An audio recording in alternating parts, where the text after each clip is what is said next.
Hi everyone, I'm going to do a little miniature talk on airway pressure release ventilation, a strategy that can be done quite easily if you understand ventilator waveforms like I've taught before, and it keeps coming up clinically, and so I thought I'd teach everybody a basic outline of how you ventilate for these people. Now, like everything else, airway pressure release ventilation has different brand names based on the ventilator you're using. At my hospital, we call this bi-level, but in the literature you call this airway pressure release ventilation. Airway pressure release ventilation is non-synchronous old school pressure control with a really long inspiratory time and a really short expiratory time. It's an extreme version of inverse ratio ventilation. You can see the pressure is fixed. It's fairly high. You normally start around 30, and then you have these expiratory times that are very short. And it's non-synchronous, so if the patient breathes, you can see a little negative pressure inflection and a little decelerating flow like a spontaneous breath, and then they breathe out in this very short amount of exhalation, and you breathe in again. It's a weird mode because if you do it physiologically, it's like this. And that seems like it would be really uncomfortable, but oddly enough, patients are quite comfortable on this mode. What this mode relies on is the patient making respiratory effort themselves. You don't want to rely on those mini breaths to maintain your minute ventilation. And you see different numbers, but certainly at least half and ideally 2/3 of your minute ventilation should be made up by spontaneous efforts on top of those vent breaths.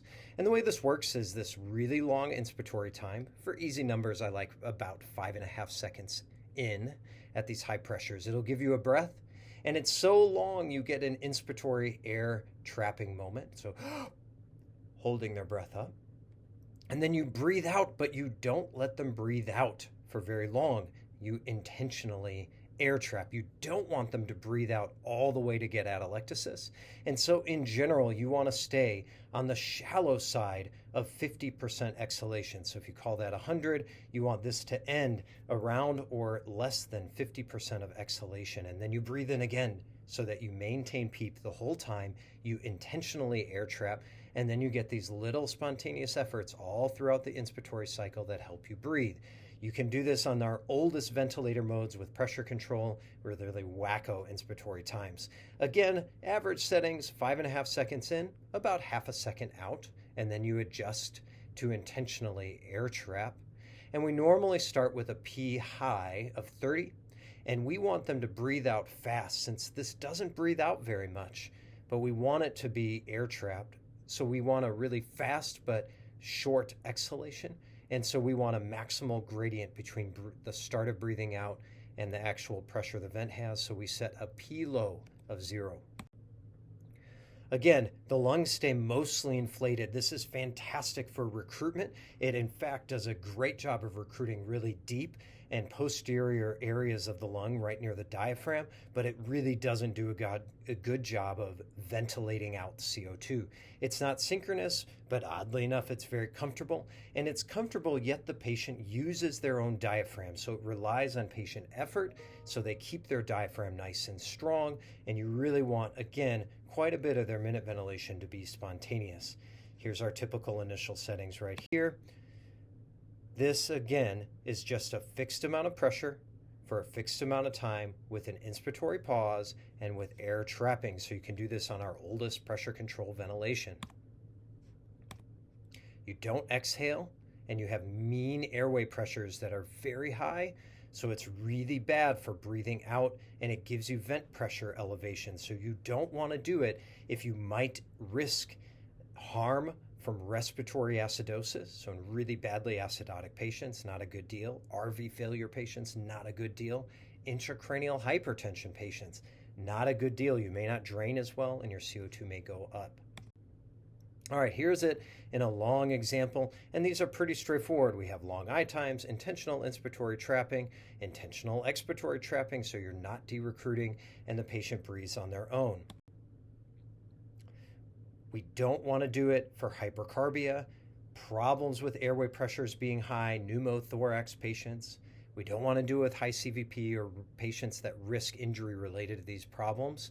So watch out. It is not for all, but it can be used in many patients really comfortably, which I appreciate.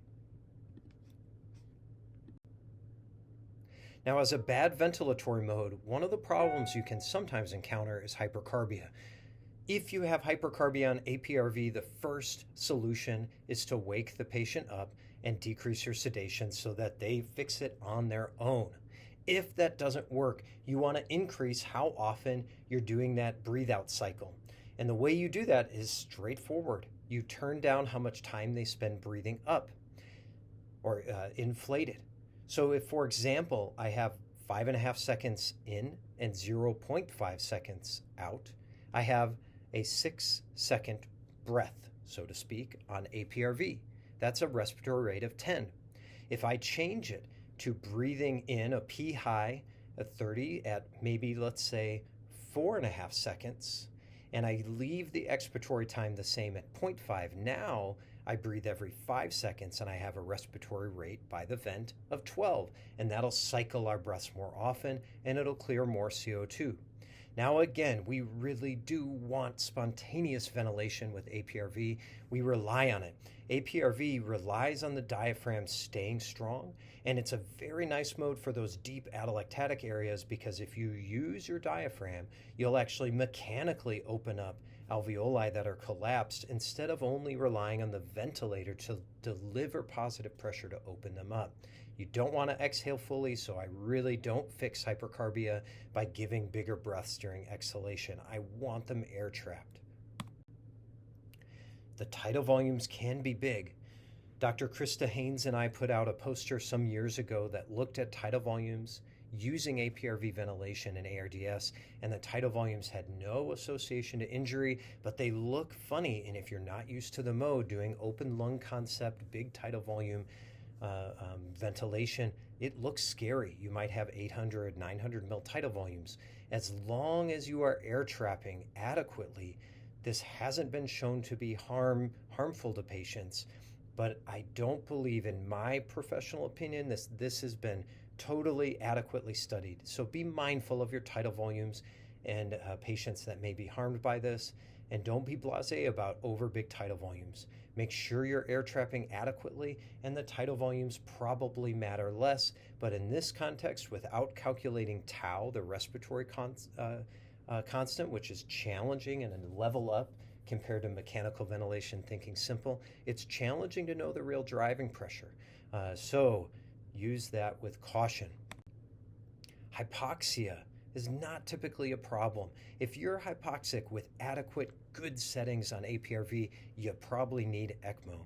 You can increase the FiO2, you can turn up the P high, but we normally start with a high pressure of 30, and we really don't go above that very frequently. Additionally, you can shorten how much time you spend breathing out. But again, if you're adequately air trapping, this is not going to really solve a hypoxia problem that wouldn't be better served with extracorporeal support. A good algorithm was found in this 2017 article by Zhu, and they have an RT managed algorithm that I've modified slightly and shown here, which just reviews what I just said. If you're hypoxic, FiO2 and P high up to 30, you want to make sure you're adequately air trapping and fix other underlying conditions. Once you hit that, you have to think about fancy stuff, proning, nitric, and things like that. But in general, in my practice, which may not reflect all of yours, if I'm having trouble with hypoxia on APRV, I go to ECMO.